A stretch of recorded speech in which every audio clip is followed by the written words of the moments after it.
Welcome to a deep dive on managing those external factors, the ones that can really shake things up in business. Absolutely. It's like navigating a choppy sea. You can't control the waves, but you can learn to ride them. And having the right gear helps too, right? We're using your BBA 140 Lecture 9 notes, and they're a treasure trove on risk. You highlighted that risk boils down to uncertainty and how it can impact a business. Exactly, because uncertainty, well, it makes hitting those business targets a real challenge. But, and this is key, not all risks are created equal. Right. Some are bigger waves than others. My notes mention controllable and uncontrollable risks. Yeah, think of it like this. You can control how ship-shape your boat is. That's Yeah. internal, right? Uh, But you can't control the weather out on the open sea. That's external. So it's about focusing your energy where it matters most. My notes also list these four types of risk: strategic, operational, then there's compliance, and finally, financial. Where do we even begin? What exactly is a strategic risk? Picture this. A massive wave comes out of nowhere and capsizes your ship. That's a strategic risk, the kind that threatens to sink your whole business.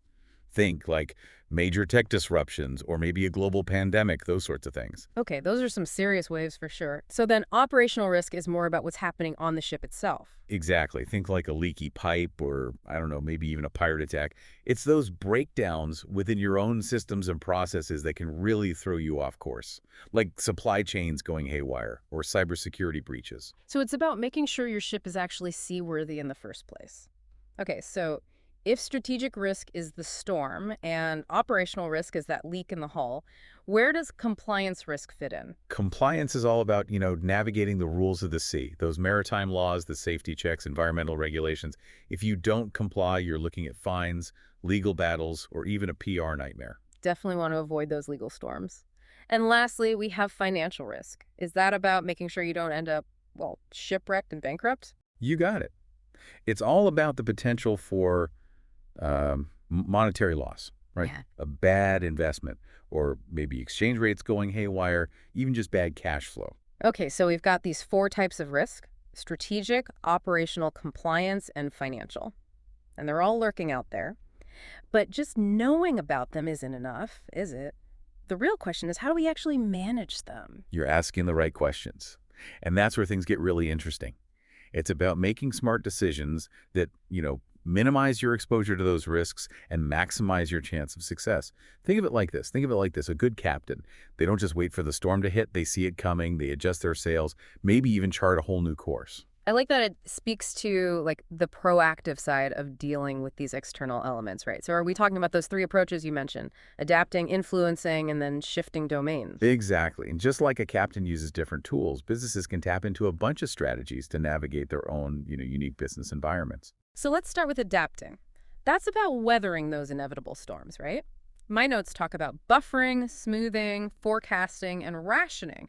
And what's interesting is it's not about eliminating risk altogether, but more about minimizing the impact, rolling with the punches. Absolutely. Take buffering, right? Say you're a manufacturer and suddenly, bam, everyone wants your product. If you've got a good buffer of materials, you can just ramp up production, no problem. Makes sense. But what if you're the one dealing with a supply chain issue? Like a key part for your product is suddenly unavailable. That's where smoothing comes in. Strategically managing demand so you don't have these huge swings that can really mess things up. It's like, Hold on, I just had a thought. Airlines offering those cheaper fares for off-peak flights, that's smoothing, right? They're encouraging people to fly when it's less busy so they can use their resources better and avoid making drastic decisions later. you nailed it. Creating that smoother flow makes your business way more resilient to those external shocks. But sometimes, even the best smoothing isn't enough. And that's when forecasting comes in. So instead of reacting to how the ocean is right now, you're trying to predict those future waves. Exactly. And good forecasting means looking at everything: economic indicators, what your competitors are doing, new trends, even the political climate. Connecting the dots, looking for those subtle signs that things are changing. But what happens when those waves get too big, even with all that forecasting and smoothing? Well, that's when you might have to make some tough calls, and that's where rationing can come into play. Rationing. That sounds a bit intense. Is it really as dramatic as it sounds? It can be, but it's not always, super drastic. It's more like prioritizing resources when they're scarce. Imagine you're that manufacturer again, and suddenly there's a shortage of a vital component. Instead of fulfilling all orders for some and leaving others with nothing, you might ration your supply, make sure everyone gets a little something. So it's about minimizing the disruption overall, even if it means making some hard choices in the short term. Exactly. Navigating those choppy waters with the long game in mind, knowing that sometimes the best way to stay afloat is to make some adjustments to your course. This is really helpful in understanding how businesses can adapt. But adaptation is only one part of it, right? What about influencing the environment? Now we're talking about getting a little more proactive. Instead of just reacting to the currents, you're trying to shape them, make them work for you. So if adapting is about adjusting your sails, influencing is like trying to whisper to the wind, get it to blow in a direction that's good for you. I like that analogy. It's about really understanding the forces at play and then using your resources strategically to create a better playing field for yourself. Sounds like it could be risky, but with big rewards if you pull it off. It can be, but when it's done well, influencing the environment, it can be incredibly effective. Your notes mention a few methods: advertising, public relations, boundary spanning, recruiting, contract negotiation, even co-opting and trade associations. Whoa, that's a lot. Let's unpack some of those. Starting with the ones that seem a little more familiar, advertising and PR, they're both about shaping perceptions, right? Absolutely. Advertising is your direct line to your audience. You're crafting messages that hit home, building a good image for your brand, showing off your strengths, standing out from the competition, that kind of thing. And public relations, how's that different? Public relations is less about a specific product and more about building a good image for your company as a whole, in the public's mind, the media, with other important stakeholders. Building trust, showing your credibility, positioning yourself as a leader in your field. It's like managing your reputation, which feels even more important than just selling a product these days. You got it. And it's not just about putting a positive spin on things. It's about being open and honest, actually talking to your stakeholders. Okay, that makes sense. So you've got advertising, reaching your target audience directly, and public relations, which is more about cultivating a good image overall. Now, what about this boundary spanning thing? That one sounds a little more, I don't know, abstract. Boundary spanning is all about building those bridges between your organization and the outside world. It's about creating roles and processes that focus on getting information, building relationships, and looking out for your interests externally. Can you give me an example? What does that look like in action? Think about salespeople. They're out there talking to customers every day, picking up valuable insights, building relationships that can really benefit the company in so many ways. Or recruiters. They're not just filling empty desks, they're finding amazing talent, connecting with potential candidates, and shaping how the company is seen by people looking for jobs. It's like having your finger on the pulse, knowing what's happening outside your own bubble. So how does recruiting fit into this whole influencing strategy? Strategic recruiting, it can be a powerful tool. Imagine a new tech startup that's trying to break into a new market. They could hire a really experienced executive with deep connections in that industry, someone with a proven track record. It's like an instant credibility boost. Exactly. It tells the market you're serious about this, that you're willing to invest in the best people. I'm starting to see how these influencing methods can work together, create this ripple effect. Yeah. You've got advertising and PR shaping perceptions, boundary spanners, getting information and building those connections, and then strategic recruiting, bringing in those key players who can open doors and, advocate for your interests. It's like a multi-pronged approach to making the environment work for you. Exactly. And we haven't even touched on contract negotiation, co-opting, or trade associations yet.